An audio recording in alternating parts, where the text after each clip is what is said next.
नमस्कार, जय मसीह की। मैं आपका भाई पास्टर संजय मौर्य और आज आपसे फिर से चर्चा करना चाहता हूँ life is close to God के विषय में, अर्थात परमेश्वर के करीब जिंदगी है। और आपको उत्साहित करना चाहता हूँ मरकुस की किताब 3 अध्याय 1 आयत से 5 आयत तक। मैं पढ़ नहीं रहा हूँ, डायरेक्ट आपको कहानी बता देता हूँ। और मैं चाहता हूँ यदि आपको इस वचन से उत्साह मिले, आपको इस संदेश से नॉलेज मिले, तो आप मुझे उत्साहित करने के लिए इस वीडियो को लाइक कर दीजिए, शेयर कर दीजिए। और यदि आपने हमारे चैनल को सब्सक्राइब नहीं किया है तो सब्सक्राइब कर दीजिए, ताकि आने वाले संदेश की नोटिफिकेशन आपके मोबाइल पर आपको मिलती रहे। और ऐसे लिखा है उस जगह पर, प्रभु यीशु मसीह प्रचार कर रहे थे और चारों तरफ से भीड़ ने उनको घेरा हुआ था और भीड़ उन पर ये इल्जाम लगाना चाहती थी कि शब्द के दिन ये कुछ काम करेगा तो हम इस पर इल्जाम लगाएंगे। उस भीड़ में एक ऐसा व्यक्ति भी था जिसका हाथ सूखा हुआ था और प्रभु यीशु मसीह ने उसकी ओर इशारा करके कहा, इधर बीच में आ जा। और जब वो बीच में आया, अर्थात प्रभु यीशु मसीह के करीब और पास में आया, तब यीशु ने उसको छुआ और उसको शिफा चंगा किया। मेरे प्रियो, इस कहानी के माध्यम से मैं आपको ये बताना चाहता हूँ, इस सच्ची घटना के माध्यम से मैं आपको ये बताना चाहता हूँ, प्रभु यीशु मसीह ये चाहते हैं कि आप मसीहत का जो है बाउंड्री वाला हिस्सा मत बनिए, आप मसीहत के ऊपर ऊपर जिंदगी मत जी लीजिए।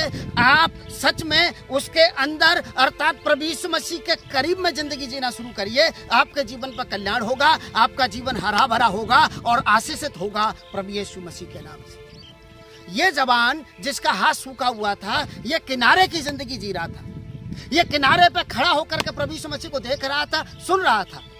परंतु प्रभु यीशु मसीह चाहते थे कि वो प्रभु के करीब आ जाए, और जैसे ही वो प्रभु के करीब आया, उसको प्रभु ने चंगाई दी और उसको छुटकारा दिया और उसका हाथ शुद्ध हो गया प्रभु यीशु मसीह के नाम से। यदि आप शुद्ध हो जाना चाहते हैं, यदि आप हरे भरे अर्थात आशीषित हो जाना चाहते हैं, भले चंगे हो जाना चाहते हैं, तो आप किनारे का हिस्सा मत बनिए। आप उस भीड़ का हिस्सा मत बनिए जो भीड़ प्रभु यीशु को दूर से देखना चाहती है। और इस जमाने में, इस दुनिया में बहुत सारे ऐसे लोग हैं जो मसीहत को ऊपर ऊपर से देखना चाहते हैं, मसीह को ऊपर ऊपर से देखना चाहते हैं। और मैं आपको बताना चाहता हूं, यीशु मसीह संदेश के माध्यम से ये बताना चाहते हैं कि आप उसके करीब आ जाइए। आपके जीवन पर आशीष होगी, आपके जीवन पर उद्धार होगा और आप हरे भरे हो जाएंगे प्रभु यीशु मसीह के नाम से। और बेमसीही लोग जो ऊपर ऊपर जिंदगी जी रहे हैं, बेमसीह लोग जो मसीहत को गहराई से नहीं जान पा रहे हैं, बेमसीह लोग जो परमेश्वर से दूर हैं, करीब जिंदगी नहीं जी रहे हैं, मैं आप सभी को इस घटना के माध्यम से,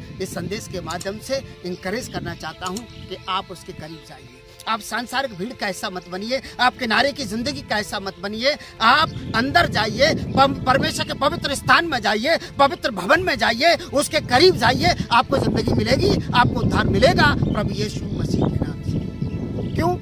क्योंकि लूका की इंजील 5 अध्याय 1 से 6 आयत की जो घटना है, वहां पर लिखा है, यीशु मसीह पतरस की नाव में थे। पतरस ने पूरी रात मछलियां पकड़ी, एक भी मछली नहीं मिली। बहुत थके हुए थे, बहुत हारे हुए थे। लेकिन एक सुबह वे जब अपने जाल सुलझा रहे थे, यीशु मसीह उनके नाव में था और यीशु मसीह ने कहा, नाव को गहरे में ले चल। और जब वो गहरे में लेके गया, यीशु ने कहा, यहाँ जाल डाल।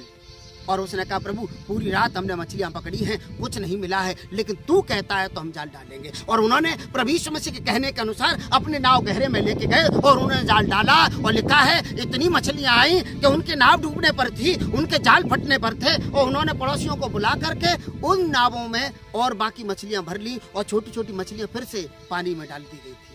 मेरे प्रियो, जब तक आप किनारे पे खड़े रहेंगे, आपकी जिंदगी में आशीष नहीं होगी, आपको खुदा करीब से नहीं मिलेगा, आपको आशीषें नहीं मिलेगी। यदि आप आशीषित हो जाना चाहते हैं, यदि आप अपनी मेहनत का फल प्राप्त कर लेना चाहते हैं, तो आपको गहरे में जाना पड़ेगा, अर्थात पवित्र स्थान में जाना पड़ेगा, परमेश्वर के करीब जाना पड़ेगा। यीशु कह रहे हैं, प्रभु कह रहे हैं, वो करना होगा। और जब आप ऐसा करेंगे, आपके जीवन पर आशीष होगी, आपकी कमाई का हिस्सा, आपकी कमाई का फल आपको मिलेगा प्रभु यीशु मसीह के नाम से।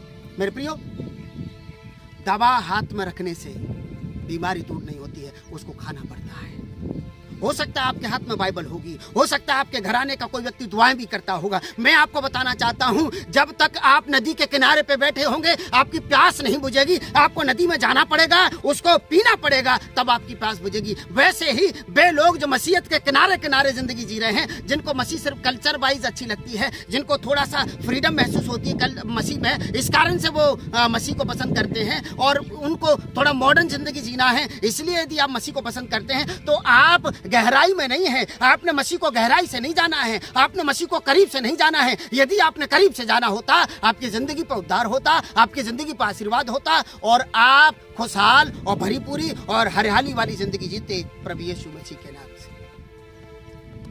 दवा हाथ पर रखने से बीमारी दूर नहीं होती, उसको खाना पड़ता है। तो जो बाइबल आपके हाथ में है उसको पढ़ना शुरू करिए, प्रार्थना करना शुरू करिए, उसके करीब जाना शुरू करिए, आपके जीवन में आशीष होगी। और मैं आपको उत्साहित करना चाहता हूं, आप किनारे की जिंदगी छोड़ करके प्रभु के करीब आना शुरू करिए, उसको गहराई से सच्चाई से जानना शुरू करिए। आपकी जिंदगी में आशीर्वाद होगा प्रभु यीशु मसीह के नाम से। और जब ये प्रभु के लोगों को मालूम पड़ा तो उनके अपने ये विचार थे। आसा भजन संहिता 73 अध्याय 28 आयत में कहता है, परंतु परमेश्वर के करीब रहना ही मेरे लिए भला है। आसा भी इस बात का अंगीकार करता है, परंतु परमेश्वर के करीब रहना ही मेरे लिए भला है। अर्थात ईश्वर के करीब रहना भलाई है, ईश्वर के करीब रहना जिंदगी है, ईश्वर के करीब रहना आशीष है, ईश्वर के करीब रहना हरियाली वाला जीवन है। मेरे प्रियो, यदि आप भी आशा से जिंदगी जीना चाहते हैं, प्रभु के करीब आइए। मैं अपने बचनों से ये नहीं कहता हूं कि आपका अगला आने वाला साल मुबारक हो जाएगा, आप बहुत धनी हो जाएंगे, आपकी कार, आपकी बंगला बड़ा हो जाएगा, आपकी नौकरी में आपकी तरक्की हो जाएगी। मैं ये नहीं कहता। क्यों नहीं कहता हूं? क्योंकि आप अपनी जिंदगी को खुद आशीषित बना सकते हैं ईश्वर के वचनों को मानने के द्वारा। यदि मैं आपको आशीर्वाद दे दूं बड़ी कार का, बड़े बंगले का, और आप वो जिंदगी नहीं जीते हैं जिससे खुदा को, ईश्वर को प्रसन्नता होती है, कुछ नहीं होने वाला है। इसलिए ईश्वर के करीब रहना शुरू करिए, आपकी जिंदगी में आशीष होगी। और भजन संहिता 84 अध्याय 10 आयत में राजा दाऊद कहते हैं, क्योंकि तेरे भवन में का एक दिन और कहीं के 1000 दिनों से उत्तम है। Praise the Lord, hallelujah. वो कहते हैं क्योंकि प्रभु तेरे भवन में का एक दिन और कहीं के 1000 दिन से उत्तम है। वो कहना चाहते हैं प्रभु के करीब में अच्छा लगता है, प्रभु के निकट अच्छा लगता है, उसके भवन में अच्छा लगता है, उसके साथ बैठना अच्छा लगता है, उससे गुफ्तगू करना अच्छा लगता है। और भजन संहिता 122 अध्याय की 1 आयत में तो ये तक के लिखा है, जब लोगों ने मुझसे कहा कि आओ हम यहोवा के घर को चलें, तो मेरा मन आनंदित हुआ। और राजा दाऊद अपने वचनों के अनुसार ये कहते हैं भजन संहिता 122 अध्याय की 1 आयत में कि जब लोगों ने मुझसे कहा कि आओ हम यहोवा के भवन को चलें, तो मेरा मन आनंदित हुआ। अर्थात जब राजा दाऊद परमेश्वर का नाम भी सुन लेते थे, उनका रोम रोम खड़ा हो जाता था खुशी के मारे, क्योंकि उनको मालूम था जब मैं उनके करीब जाऊंगा मुझे आशीष मिलेगी। उनको मालूम था जब मैं खुदा के भवन में जाऊंगा, जब मैं पवित्र स्थान में जाऊंगा, जब मैं प्रभु के करीब जाऊंगा, मुझे शांति मिलेगी, मुझे आनंद मिलेगा, अलौकिक जिंदगी मिलेगी प्रभु यीशु मसीह के नाम से। और यीशु मसीह के चेलों ने यूहन्ना 6 अध्याय 68 आयत में कहा, हे प्रभु हम कहाँ जाएं, क्योंकि अनंत जीवन की बातें तो तेरे ही पास है। मेरे प्रियो, अनंत जीवन की बातें प्राप्त कर लेना चाहते हैं, अनंत जीवन प्राप्त कर लेना चाहते हैं, हमेशा की जिंदगी प्राप्त कर लेना चाहते हैं, खुशहाल जिंदगी प्राप्त कर लेना चाहते हैं, मसीहत के बाहर मत घूमिए, उसके बाहर का हिस्सा मत बनिए, अंदर आइए, अंदर प्रवेश करिए, महापवित्र स्थान में प्रवेश करिए, उसके करीब जाइए, उसको करीब से जान लीजिए। आपके जीवन पर उद्धार होगा, आपके जीवन पर आशीर्वाद होगा। यदि आपको इस वचन से इंकरेज मिला हो तो जरूर आप इस वीडियो को लाइक कर दीजिए, और यदि आपने हमारे चैनल को सब्सक्राइब नहीं किया है तो सब्सक्राइब कर दीजिए। God bless you. जय मसीह।